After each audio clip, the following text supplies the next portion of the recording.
And it's the first time for you guys? Yes. I told them before in the car, you're going to remember this day for the rest of your life. In a good way, we hope. We don't know. That will be until the end of the day. Finally, we got to Jerusalem, this most amazing city in the world, and we're going to ride through 3,000 years of history and see how everything was built. We're standing here on Mount of Olives. Just like Jesus coming to Jerusalem, seeing it for the first time, we were standing in that location. There were less buses at the time, but it was... More donkeys, less buses. Yeah, more donkeys, and that the smell was a bit different. But what we're going to see here today is that there is peace in Israel, there is peace in Jerusalem. And we will see Muslims, this is the Muslim quarter, Christians, Jewish, everybody lives together in really nice coexistence. And in this place, it's an example for the rest of the world, and we hope that we can get it as well. Now, how it's all started. How it started, we're going back to King David. Now, all your Bible lessons are going to give you now the live version, all right? There's no test, don't worry. I have to tell you one thing. Many of the thoughts, we're going to get you a lot of information. Don't worry about it. We're not expecting you to remember. It will be the sounds and the smells and the feel and the people. It's an overwhelming day. Don't expect to get everything. But I want you just to remember later on with the photos, and that you'll have the feel of it. And this is it. Starting from now, something that's in your guts now. I cannot put it in words, but it's there. This is Jerusalem. And as we get closer and closer, especially where you see the Golden Dome, that dome is the dome of the rock. The rock underneath is, by Jewish belief, the center of the world. This is where, and this is why Jerusalem was built here by King David. David is picking his city to be over there on the down part of the ridge. It's only that area. He found water there, and you see that there's a lot of mountains all around protecting it.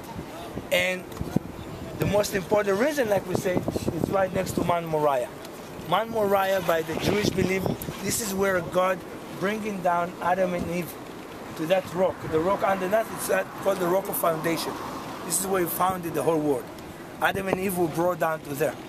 Later on, you're going to see on the rock of Golgotha, this is where they found, by the belief, the skull of Adam. So if Adam were brought down to here, it's reasonable that you will find the skull over here. Now, in that place, Abraham is bringing Isaac to sacrifice. And this is the place also where Jacob having his dream. If I remind you, the first Hebrew person is Abraham. His son is Isaac. The son of Isaac is Jacob. The 12 sons of Jacob is the 12 tribes of Israel. They are going down to Egypt, and because there were droughts around here, and then there's the Exodus. They're coming back 40 years through the desert, and then I'm a desert survival guide. This is for the next time that they will come. We'll take you to a desert trip, all right? We'll see about that. It's a hardship to go through the desert, but this is how you create a nation that is strong and united. Now, all of them is happening, all these events happening here, Jacob having the dream and all that. And this is later on where King Solomon is building the temple. And in the temple, the center, the Holy of the Holies is standing over there. When we're talking about David and Solomon, by the way, it's 1000 BC, right? 3,000 years ago. Now, David got the biggest empire that the Jewish people ever had. If Israel today is a small thing like that, in the days of David, they had all of Lebanon, all of Syria, all of Jordan, and big parts of Sinai. Never again Jewish wanted to get so to stretch. We could be also today, Israel could be sitting in Damascus and in Cairo and other places. We don't want it. We want to have our quite small piece of land. But David says, I've been fighting all my life. I got blood on my hands. I cannot do the holy task of building the temple. That's why he's leaving it for Solomon. Solomon is now the one to build it. And what do you put in the Holy of Holies? Do you know? Ark of the Covenant. The Ark of the Covenant. The Ten Commandments. What we're going to do today is going to follow the Ten Commandments also as a useful tool for your life, for your personal, for your business life, for your love life, for everything. The commandments can help. They were kept in there. All only the main priest is allowed to go in.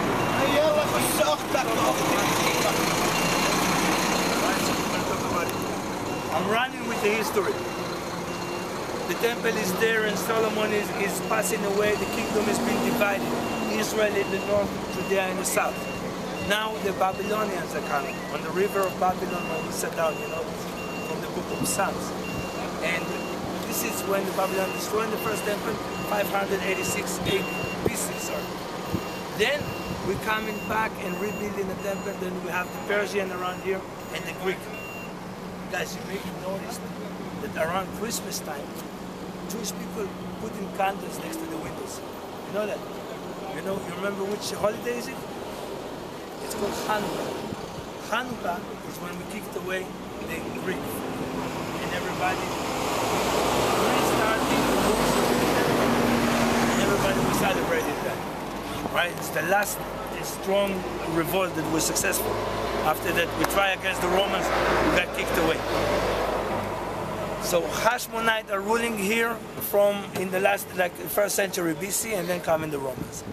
King Herod, that you all heard so much about him, is coming and rebuilding the temple. The temple was built, but it was like redesigned. You see the wall around here. This is the part of the wall. Can you see over there? There's stairs. And these stairs are leading into the temple. In the days of King Herod. Those are the days of Jesus as well. Now we come into the time that Jesus is getting to Mount of Olives. Just imagine a guy from Texas landing in Manhattan for the first time in his life. And he believed that all the stories that he heard about Manhattan, everything would be clean and nice. This is one of the shocks that happened into Jesus. He's coming here in the days of Passover. He believed that everything would be pure around the temple. It should be like that. But he found that there's a market. He found that people are selling and buying and that.